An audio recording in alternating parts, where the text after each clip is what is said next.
অনেক স্টুডেন্টস তোমাদের মধ্যে যারা বিটেক নিয়ে কেরিয়ার করার কথা ভেবেছো এবং ভবিষ্যতে ইঞ্জিনিয়ার হতে চাও, কিন্তু এখনও ডিসাইড করে উঠতে পারছো না যে কোন স্ট্রিমে অ্যাডমিশান নেবে, তাদের জন্য খুব ইম্পর্ট্যান্ট ভিডিওটা। দেখো, প্রথম হচ্ছে, তোমরা যে এত চিন্তা করতে সময় নিচ্ছ, তার মানে এটা বুঝতে হবে যে তোমরা নিজেদের বিষয়ে বা কেরিয়ারের বিষয়ে ভীষণ সিরিয়াস। আমি জানি তোমাদের মধ্যে এমনও অনেকে আছো যারা জানো যে অলরেডি ডাইরেক্ট অ্যাডমিশান চলছে বা ম্যানেজমেন্ট কোটায় অ্যাডমিশান চলছে। ইভেন জয়েন্ট যারা দাওনি অথচ সায়েন্সের স্টুডেন্ট, তারাও বিটেকে অ্যাডমিশান পেতে পারো বিভিন্ন কলেজ বা ইউনিভার্সিটিতে। উইদাউট জয়েন্টও বিটেকে অ্যাডমিশান হয়। শর্ত একটাই, যে অবশ্যই তোমাদের পিসিএম যে কম্বিনেশান সেটা থাকতে হবে, মানে ফিজিক্স, কেমিস্ট্রি এবং ম্যাথামেটিক্স নিয়ে তোমার ক্লাস 12-এ পড়াশুনো যদি করে থাকো এবং একটা মিনিমাম পার্সেন্টেজ থাকে, সেটা যদি পেয়ে থাকো, তাহলে তুমি বিটেক ইঞ্জিনিয়ারিং কোর্সে অ্যাডমিশান নিতে পারবে। এবার বিটেক ইঞ্জিনিয়ারিং কোর্সে অ্যাডমিশান নেওয়ার আগে যেগুলো সবচেয়ে ইম্পর্টেন্ট, সেটা হচ্ছে অবশ্যই যে কোন বিষয় নিয়ে বিটেকটা করবে, সেটা খুব মানে সেই বিষয়টা নির্বাচন করাটা ভীষণ ইম্পর্টেন্ট। তারপরেই যেটা খুব বেশি ইম্পর্টেন্ট, সেটা হচ্ছে যে যে কোন কলেজে করবে। কারণ দেখো, আজকের যা সিনারিও এবং আজকের যে ইন্টারনেট মাধ্যমের যে যুগ, তার ফলে এডুকেশান বলো, নলেজ বলো, স্কিল সেট শেখার মানে ওয়ে বলো, সব কিছুই কিন্তু মানে ফ্রিতে নেট মাধ্যমে রয়েছে। তাহলে তুমি যখন একটা কলেজে এত টাকা দিয়ে ভর্তি হবে, তখন অবশ্যই দেখে নিতে হবে যে এক্সট্রা যে বেনিফিটগুলো একটা কলেজে অ্যাডমিশান নিলে পাওয়া যায়, সেইটা ঠিকমতো সেই সমস্ত কলেজে পাওয়া যাবে কি না। সো সেই পুরো ব্যাপারগুলোই এই ভিডিওতে আমি খুব শর্টে ডিসকাস করব। এবং ভিডিওটা যদি শেষ অবধি ভালো লাগে, অবশ্যই লাইক দিও। আর আমার চ্যানেলটা যদি সাবস্ক্রাইব না করে থাকো, অবশ্যই সাবস্ক্রাইব করে নিও। দেখো, প্রথমেই আমি তোমাদের বলবো যে বিষয় নির্বাচন করার আগে, করার সময় অ্যাকচুয়ালি দুটো জিনিসকে প্রায়োরিটি দেবে। এক হচ্ছে তোমার কোন বিষয়ের ওপর বেশি ইন্টারেস্ট রয়েছে, এবং তার সাথে সাথে মানে সেই বিষয় নিয়ে কোন কোন বিটেক কোর্স আছে, এবং সেই কোর্স করার পর ভবিষ্যতে জব অপরচুনিটিস কতটা থাকতে পারে। সো অবশ্যই প্রথমেই আমি তোমাদের বলে দিই যে কটা কোর ইঞ্জিনিয়ারিং কোর্স রয়েছে, BTech mechanical engineering, electrical engineering বা civil engineering, even electronics engineering, এই প্রত্যেকটারই কিন্তু ভবিষ্যতে ডিম্যান্ড থাকবে। সো এই বিষয়গুলোর ওপর যদি তোমার নিজস্ব আলাদা প্যাশন থাকে, মানে ইন্টারেস্ট থেকে থাকে, এবং স্কেপটিক্যাল হয়ে থাকো বা অন্য কারোর কথা শুনে এরম দোনামোনায় থাকো যে এইগুলোতে অ্যাডমিশান নেওয়া উচিত হবে কি হবে না, আমি বলবো সেই সব দোনামোনা বাদ দাও। তোমার যদি এইগুলোর মধ্যে কোনো একটা বিষয় পছন্দ হয়, অবশ্যই তোমরা অ্যাডমিশান নিয়ে নিতে পারো। এবার দেখো, এই মেকানিক্যাল ইঞ্জিনিয়ারিংয়ের ওপর আবার কিছু স্পেশালাইজেশান এসে গেছে। নিশ্চয়ই তোমরা জানো, ইনস্ট্রুমেন্টেশন বা ধরো অ্যারোনটিক ইঞ্জিনিয়ারিং বা এই টাইপের। এবার ব্যাপারটা হচ্ছে, একটা অটোমোবাইল যে ইন্ডাস্ট্রি, সেখানেও যে মেকানিক্যাল ইঞ্জিনিয়ারিংয়ের অ্যাপ্লিকেশান রয়েছে, এরোনটিক যে ইন্ডাস্ট্রি, সেখানেও বা যেখানে এয়ারক্রাফট তৈরি হয় যেসব জায়গায়, সেখানেও কিন্তু মেকানিক্যাল ইঞ্জিনিয়ারিংয়ের অ্যাপ্লিকেশানই রয়েছে। সো আমি বলবো, অবশ্যই যদি তোমরা পার্টিকুলার কোনো একটা স্পেশালাইজেশান বাছো, ক্ষতি নেই, কিন্তু যদি মানে মানে মেন সাবজেক্টটাই পেয়ে যাও না, মানে সেখানেই যদি অ্যাডমিশান নেওয়ার চান্স পেয়ে যাও, তাহলে বেটার। কারণ তাহলে ওভারঅল সবগুলো ব্যাপারেই তোমাদের কভারটা হয়ে যাবে। তো এইটা একটু দেখে নিও যে সেই বিষয়ের ওপর স্পেশালাইজেশান করবে কি ডাইরেক্ট একদম মেন যে কোর্স সাবজেক্ট সেটা করবে, মানে ওভারঅল জেনারেল যে কোর্স বিটেকের কোনো পার্টিকুলার মানে স্পেশালাইজেশান নিয়ে সেটা করবে। যাই হোক, এবার কম্পিউটার সায়েন্সের ব্যাপারে আসি। দেখো, কম্পিউটার সায়েন্স অ্যান্ড ইঞ্জিনিয়ারিং এই যে সাবজেক্ট না, এখানে কিন্তু কম্পিউটার রিলেটেড যে হার্ডওয়্যার, সফটওয়্যার বা বিভিন্ন অ্যাপ্লিকেশান, সেই বেসিক জিনিস এইগুলো তো শেখানো হয়।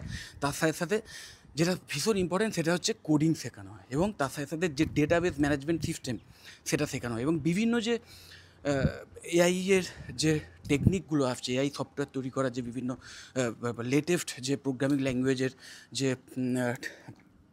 অ্যাপ্লিকেশানগুলো আসছে, সেইগুলোর ওপরও কিন্তু নলেজ দেওয়া হয় এই কোর্সের মধ্যে। So BTech in computer science and engineering একটা দুর্দান্ত ভালো কোর্স। কারণ নিশ্চয়ই জানো, এখনও মানে রুল করছে কিন্তু এই আইটি মানে কম্পিউটার সায়েন্সের যে ইন্ডাস্ট্রি তারা, এবং ভবিষ্যতে যত দিন যাবে তত কিন্তু আরও এই কম্পিউটারের ওপর বা কম্পিউটেশনের ওপর যে ডিপেন্ডেন্স সেটা কিন্তু আরও বাড়বে যত এই এআই বলো, এই মেশিন লার্নিং, অমুক তমুক, এই সমস্ত যে অ্যাপ্লিকেশানগুলো, এগুলো সবই নির্ভর মানে দাঁড়িয়ে আছে কিন্তু ওই প্রোগ্রামিংয়ের ওপর বা কোডিংয়ের ওপর। সো বুঝতেই পারছো, অবশ্যই কম্পিউটার সায়েন্স অ্যান্ড ইঞ্জিনিয়ারিং একটা ভীষণভাবে কেরিয়ার ওরিয়েন্টেড কোর্স। এবার পার্টিকুলার এই সিএসির ওপর আবার যে স্পেশালাইজেশানগুলো এসে গেছে, তাদের মধ্যে কিছু কিছু এমন স্পেশালাইজেশান আছে যেটা তোমরা বাঁচলেও বাঁচতে পারো। যে কারণ অনেক সময় হয় কি যে হয়তো বিটেক ইন সিএসিতে যে ফি স্ট্রাকচার থাকে তার চেয়ে স্পেশালাইজেশনের ফি স্ট্রাকচার একটু কম থাকে কিছু কিছু জায়গায়, যে স্পেশালাইজেশনগুলো বাঁচলে ভবিষ্যতে মানে তার মানে সেই বিষয় নিয়েও প্রচুর কাজের সম্ভাবনা থাকতে পারে। তার মধ্যে অন্যতম অবশ্যই এআই অ্যান্ড এমএন যেটা যেটা রয়েছে, বা এআই অ্যান্ড ডিএস বা ডেটা সায়েন্স নিয়ে যে কম্বিনেশান রয়েছে, এই দুটো তো থাকবেই।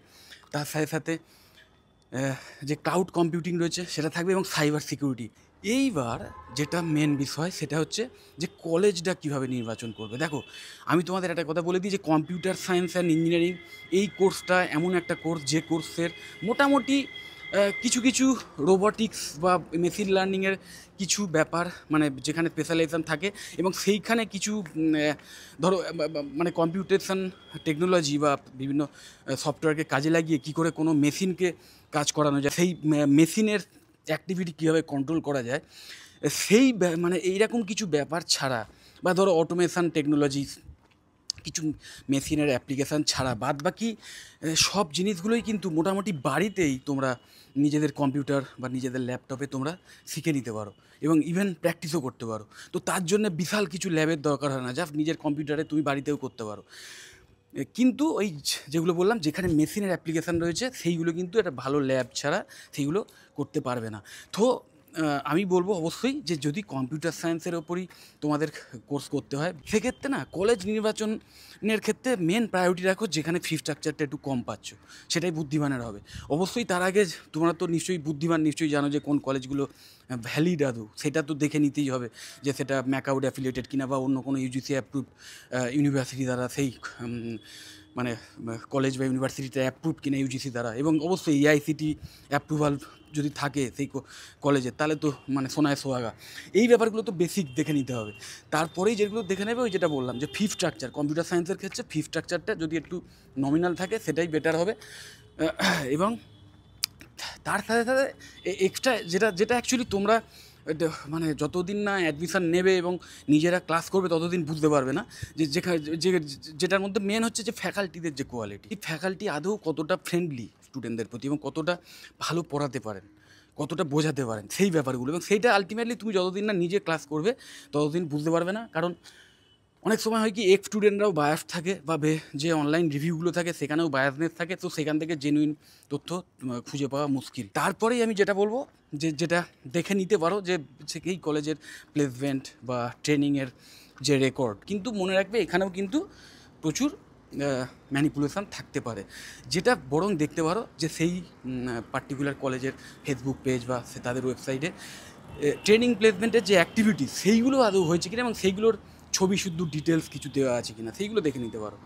এবং তারপরে অবশ্যই যেটা দেখে নেবে সেটা হচ্ছে যদি কম্পিউটার সায়েন্স ছাড়া ওই যেগুলো বললাম যে কম্পিউটার সায়েন্সের যদি মেশিন লার্নিং বা রোবোটিক্স এই টাইপের কোনো স্পেশালাইজেশন হয় সেই ক্ষেত্রে, এবং অন্যান্য যে কোর সাবজেক্ট যেগুলো মেকানিক্যাল ইঞ্জিনিয়ারিং বা সিভিল, ইলেকট্রিক্যাল বা ইলেকট্রনিক্স, এই সমস্ত স্পেশালাইজ মানে কোর্সগুলো যদি তোমরা নাও বিটেকের, সেক্ষেত্রে কিন্তু ল্যাবের একটা ভীষণ বড় গুরুত্ব রয়েছে। তো সেই ল্যাবটা কিন্তু দেখে নিও, কারণ যত অ্যাডভান্স কোয়ালিটির ল্যাব হবে সেটা কিন্তু অবশ্যই তোমাদের ক্ষেত্রে সুবিধা হবে, কারণ তোমরা কিন্তু সেখানে সেই ল্যাবেই হাতে কলমে কাজগুলো শিখবে।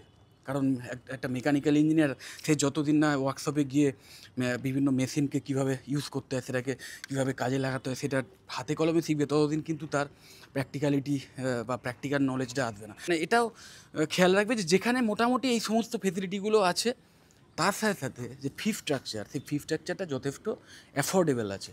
এখন মনে রাখবে উইদাউট জয়েন্ট যে কলেজগুলো বা ইউনিভার্সিটিতে অ্যাডমিশান হচ্ছে, অথবা ম্যানেজমেন্ট কোটায় যে সমস্ত কলেজে বা ইউনিভার্সিটিতে অ্যাডমিশান হচ্ছে, সেখানেও কিন্তু না যেহেতু একটা কম্পিটিশান এসে গেছে, প্রাইভেট কলেজগুলোর কথা বলছি অবশ্যই আমি, যেহেতু একটা কম্পিটিশান এসে গেছে, সেখানেও কিন্তু হিউজ যে আগে একটা সময় ছিল যখন হিউজ একটা ম্যানেজমেন্ট কোটার জন্য এক্সট্রা মানি চাওয়া হতো বা ম্যানেজমেন্ট কোটার ফিজ আলাদাভাবে প্রচুর বেশি ছিল, সেটা কিন্তু নয়।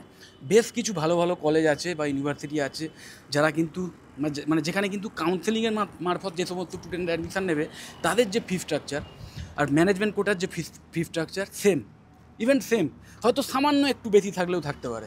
আর ডোনেশান অ্যামাউন্ট বা ওই যে ম্যানেজমেন্ট করার জন্য যে একটা হিউজ অ্যামাউন্ট নেওয়া, এটাও কিন্তু অনেক কলেজ নেয় না। সো ঠিক যেরকম কোনো একটা দামি মোবাইল কেনার আগে বা দামি একটা টিভি কেনার আগে দেখে নাও যে হ্যাঁ এই টাকার যা যা আমি ফেসিলিটি পাচ্ছি, যা যা ফিচার্স আছে এই মোবাইল বা টিভিতে, সেটা মানে এই টাকাতে সেটা ন্যায্য কিনা, এই ব্যাপারটা যেমন দেখে নাও, ঠিক সেমভাবে কলেজের ক্ষেত্রেও সেই ব্যাপারটা দেখে নেবে যে কলেজে যা যা আমি ফেসিলিটি পাচ্ছি, কলেজ থেকে যা যা আমি মানে পাবো আর কি, তার বিনিময়ে যে টাকাটা দিচ্ছি সেটা ন্যায্য কিনা, এই ব্যাপারটা বুঝে নেবে। আর যদি এই সমস্ত ব্যাপারে মানে কোনো রকম আমার পার্সোনাল ওপিনিয়ন চাও বা আমার থেকে কোনো অ্যাডভাইস চাও, অবশ্যই আমাকে কল করতে পারো। আমার হোয়াটসঅ্যাপ নাম্বার দেওয়া থাকে আমার ডেসক্রিপশান বক্সে, সেখান থেকে দেখে নিয়ে আমাকে কল করতে পারো বা আমাকে হোয়াটসঅ্যাপ করতে পারো। আমি অবশ্যই তোমাদের শুধু বিটেক নয়, যে কোনো কোর্স সংক্রান্ত ব্যাপারে যদি আমার পার্সোনাল অ্যাডভাইস বা আমার মতামত কী জানতে চাও, তাহলে অবশ্যই আমাকে ফোন বা হোয়াটসঅ্যাপ করো। আমি অবশ্যই তোমাদের আমার যে ওপিনিয়ন সেটা তোমাদের শেয়ার করে দেবো। যদি ভিডিওটা ভালো লাগে অবশ্যই লাইক দিও, চ্যানেলটা সাবস্ক্রাইব না করে থাকলে এক্ষুনি সাবস্ক্রাইব করে নাও, আর এই ভিডিওটা বন্ধুবান্ধবদের যতটা পারো শেয়ার করে দিও। টাটা।